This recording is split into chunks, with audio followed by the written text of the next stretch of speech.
வணக்கம், வந்தனம், சுவாக நமஸ்காரம். நானும் உங்கள் டி25 மீனவன். நம்ம பசங்க பார்த்தீங்கன்னா, எப்பா குட்டை வடிஞ்சிச்சின்னு வீட்டில் என்னப்பா முட்டை போட்டுட்ருக்கா வாப்பானோடனே, சரி நானும் என் பசங்களாம் பார்த்தீங்கன்னா மீன் பிடிக்க கிளம்பிட்டோம். குட்டை பார்த்தீங்கன்னா ஆமாங்க, வெயில் ரொம்ப வடிஞ்சு சுத்தமாக தண்ணி குறைஞ்சிச்சு. ஆனால் உள்ளே பார்த்தீங்கன்னா எக்கச்சக்கமான மீன் இருந்துச்சு. என் ஃப்ரெண்டு ஒருத்தர் வெறா மீன் கொண்டு இருக்குது, இறங்கி அலசி பிடிச்சோம்டான்னா, நாங்கள் அதுக்காண்டி குட்டியை வெட்டுறது பண்ணி மடையை கட்டிட்டு வலையை வச்சுட்டோம்.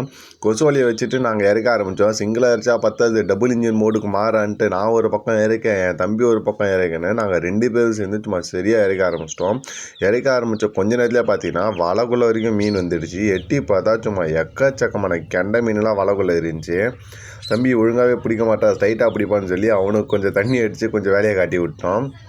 சும்மா அதுக்கப்புறம் இறக்க பார்த்தீங்கன்னா நீங்கள் பார்த்தீங்கன்னா எக்கச்சக்க கெண்டை குறவை கெளுத்தின்னு எக்கச்சக்க மீன் வலைக்கே வந்துடுச்சு. சரிடா ரைட்டுடா, இதை பார்த்தானே நம்மளுக்கு இன்ஜின் டபுள் பூஸ்ட் ஆகி கட்டன்னு இறக்க ஆரம்பித்தோம். நீங்களே பாருங்களேன், உங்களுக்கு தெரியும்னு நினைக்கிறேன். சின்ன சின்ன வெறா குறவை கூட எக்கச்சக்கமாக இருந்துச்சு. ஓகே, பெருசு இங்கே தான்டா இருக்குன்னு இறச்சி முடிச்சுட்டு திரும்பினா சும்மா பெரிய வெறா மீன் ஒன்று உள்ளார பார்த்துட்டோம்.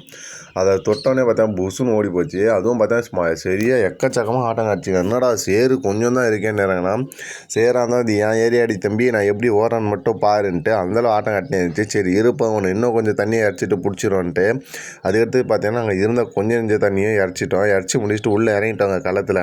ஒன்றுன்னு பார்த்தா புசுவான மாதிரி உள்ளே இருந்து இன்னொருத்தன் வந்துட்டான். ஒன்றுத்துக்கு 2 வேறா மீன் வந்த இடத்துல 2த்தையும் விடுவோமா, நாங்கள் ஒன்று இருந்தாலே ஓடி போய் அமுக்கி கிமிக்கி அவர் அப்படியே அங்கேயே முடிச்சு விட்ருவோம். 1த்துக்கு 2 வேறா மீன். ஓகேடா, போட்ட ஹார்ட் ஒர்க்குக்கு 1த்துக்கு 2ஆகவே கிடச்சிச்சு. இதே மாதிரி லைக் சப்ஸ்கிரைபும் 1த்துக்கு 2 ஏறுமுடா அப்படின்ட்டு தான் நாங்கள் இந்த வீடியோ போகிறோம். பார்க்குறவங்க நிறைய பேர் லைக் பண்ண மாட்டேறீங்க, 10ல் ஒருத்தர் தான் பண்ணுறீங்க. இவ்வளோ தூரம் வெயில் ஏறி கஷ்டப்பட்டு நாங்கள் வேலை செஞ்சதுக்கு ஒரு லைக் அண்ட் சப்ஸ்கிரைப் தான் பண்ணிக்கோங்களேன். அதுக்கப்புறம் பார்த்தீங்கன்னா உள்ளே பூந்து நம்ம பையன் ஒருத்தன் அடித்து பிடிச்சி வெளியில் போட்டான் வலையில். அந்த விரால 1த்துக்கு 2 விராலையும் எடுத்து வலையில் போட்டதுக்கப்புறம் அந்த சைஸை பாருங்கள். சும்மா இந்த விராலோட சைஸ் 1/2 கிலோலேருந்து 3/4 கிலோ வரைக்கும் இருக்கும். அந்த மாதிரி ஒரு நல்லா பட்டாவான சைஸ் இந்த விரால். சரி இதை மட்டும் விடக்கூடாது, இன்னும் குட்டையில் இருக்க ஒட்டுமொத்த மீனுமே இறங்கி நம்ம பிடிச்சாண்டோம்னு இறங்கிட்டு நானும் எங்கள் பசங்க எல்லாருமே சேர்த்து தொழ ஆரம்பித்தோம். தொழ 1 இல்லை 2 இல்லை, எக்கச்சக்கமாக சின்ன குறைங்க கெளுத்திங்க கூட இருந்துச்சிங்க. அது ஒன்றுத்தையும் விடாமல் சும்மா அடியோட ஒட்டு மொத்தம் இறச்சி பிடிச்சி முடிச்சுட்டு அப்படியே கையை நாங்கள் மீன் எடுத்து வீட்டுக்கு கிளம்பிட்டோம். நீங்களும் வீடியோ பார்த்துட்டு அப்படியே கிளம்பாமல் கொஞ்சம் லைக் பண்ணி சப்ஸ்கிரைப் பண்ணிக்கோங்க. போன வாரமே வீடியோ போட வேண்டியது, ஆனால் நம்மளால் போட முடியலை. இதே மாதிரி நாங்கள் பார்த்தீங்கன்னா வாரம் மீன் பிடிச்சி உங்களை சந்தோஷப்படுத்துறதுக்காக வீடியோ போடுவோம். நீங்களும் எங்களோட கஷ்டத்தை போக்கி சந்தோஷப்படுத்துறது ஒரு லைக் பண்ணி சப்ஸ்கிரைப் பண்ணிக்கோங்க. எங்களுக்கு அது மட்டும் போதும். நாளைக்கு இன்னொரு வீடியோ சந்திக்கிறோம். தேங்க்யூ.